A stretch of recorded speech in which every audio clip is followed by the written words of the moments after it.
We are returning to breaking news that President Trump says he is removing Federal Reserve Governor Lisa Cook. Here's what I want you to know.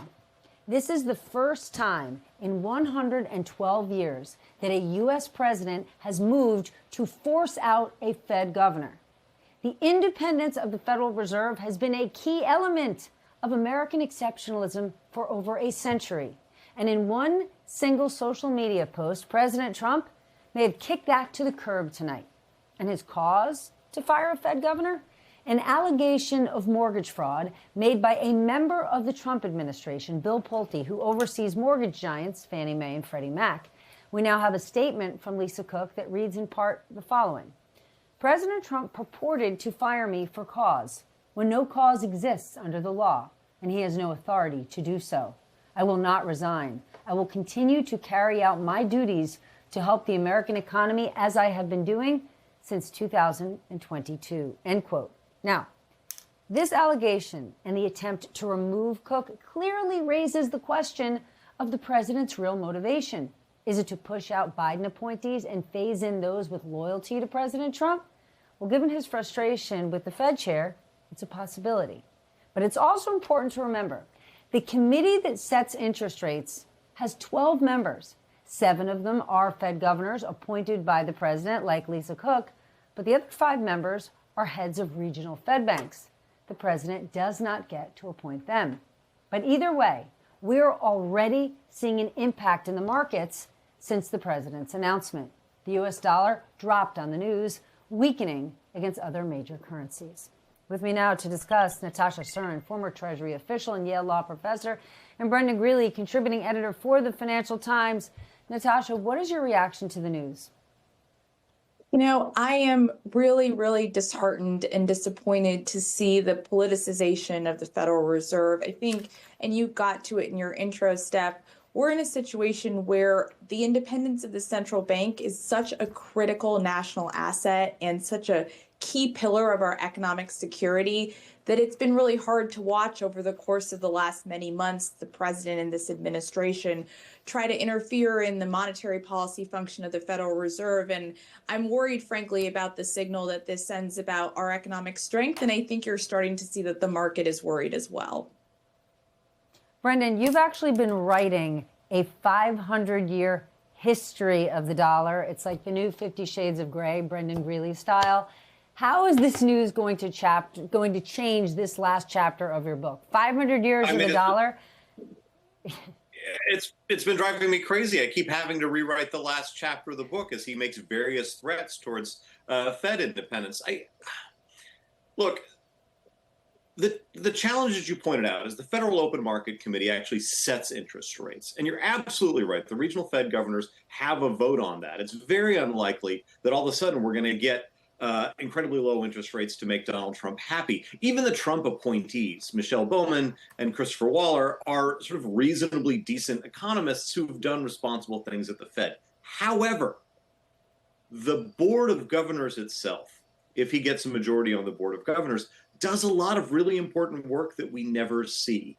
They take care of payments. The original, if we're going to go back to the history of the Fed, the original goal of the Fed was to make sure that dollar bills, banknotes could actually make it into the hands of people who needed them during a financial crisis. So one thing that you never see is that the Fed has got 28 depots securely located around the country. And every time you go to an ATM to get a dollar out of the ATM, a truck has driven with that dollar from one of those depots. So that's cash services. They also manage payments, transfers among banks. There's a lot of really dense technical work that the Fed does. And if he successfully removes Lisa Cook, then what she's going to be replaced with is somebody who's not competent.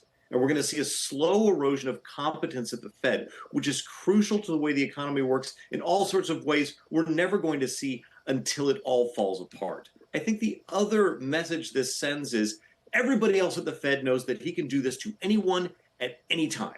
So the chilling effect that this is going to have on Fed independence when they actually give public speeches, whatever they say in private that is then reported out as the Fed minutes weeks later. All of this stuff they now know that the White House is going to watch it and patrol it, and they're going to find dirt on everybody else at the Board of Governors.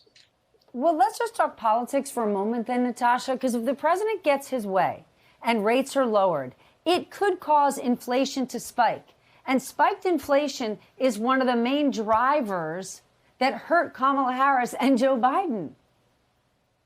You know, it's kind of all stunning to watch because we're in a situation where the president walked into the administration with an economy that was strong and with inflation coming down towards its 2% inflation target.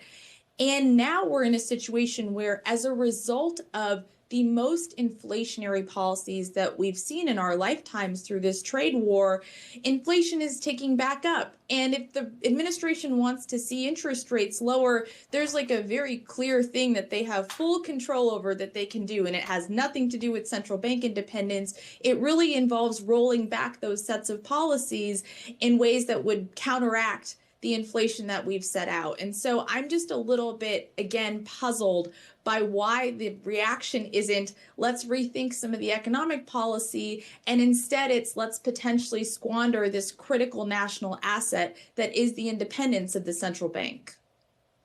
All right, new topic, an astonishing one, another astonishing one. An intervention by this administration, right? Not during any sort of economic crisis. The government announced that they are taking a 10% stake in Intel. And Trump's economic advisor, Kevin Hassett, said, get used to it. This could be part of a broader strategy to create a sovereign wealth fund. Brendan, can you walk us through this? Because if the government is now taking stakes in private businesses when we are not in any time of crisis, right? We saw this happen for a period of time during the financial crisis with financial firms. But yes, Intel's stock is way down. The company has not been doing well compared to its rivals. But are you serious? Our government during bullish times is now going to own a piece of a corporation? How's this going to work? Yeah, but it's really important, the question you just asked, how this went down. We have to walk back through how it actually happened. He invited the CEO of a publicly listed company to the White House and then shook him down for a stake in the company. This was not a question where... Brendan, after he said the guy was unfit to run the company and should be fired. Yes. Sorry. So many details to keep track of. So many horrific details. Look, so this is not a case of the company coming to the government and saying, hey, look, we need to expand, or we're important for national security, or this is something that we need to run the broader economy. How can we work with you as part of a broader subsidization process? None of that happened. The president invited a CEO to the White House and shook him down for a 10% stake for free. And so, I mean, the consequences of that are one of the most important engines of the American economy, and I wish this weren't so, but it is so, is America's capital markets. People come here to be listed. Companies come here to be listed because we have the rule of law, because we have deep and liquid capital markets, because we have financial expertise here, and we have a lot of capital. It's a really good place to get financing for your company. Why would any company continue to do that when at any point the government can shake you down for 10%? Okay, Natasha, I get it. It's critically important that we make chips here. That is what Intel does. So maybe on some level there are benefits. But politically speaking, you've got the Republican Party. You've got Wall Street going absolutely ballistic in New York, that you've got a mayoral candidate in Mamdani who suggests maybe we have a few grocery stores that are government run. That is sending Wall Street and Republicans to the hills, screaming and yelling and losing their minds. But this, the federal government taking a stake in Intel, that seems normal? Yeah, and you know, as sort of an economist, if we step back and pull back a little to understand what's going on here, something that I find really important, and it relates to this conversation we were having about the Federal Reserve as a critical engine of our economic security, is another like really important pillar of our economic security is the idea that we are in a rules-based capitalist system. And what I'm worried about, you can make an argument around national security and chips and Intel specifically. The thing that's worrying, though, is what we're seeing is this is one piece of a broader puzzle where we're also talking about shaking down Nippon Steel. We're also talking about conversations with respect to particular law firms and the terms by which they're going to have access to federal buildings. And so it all seems to be part of a move away from this rules-based capital system. And that comes at, again, real risks to our economic security that aren't short-term risks that are going to immediately be rolled back when we have another administration or another set of policies. These are long-term consequences that I'm really quite concerned with.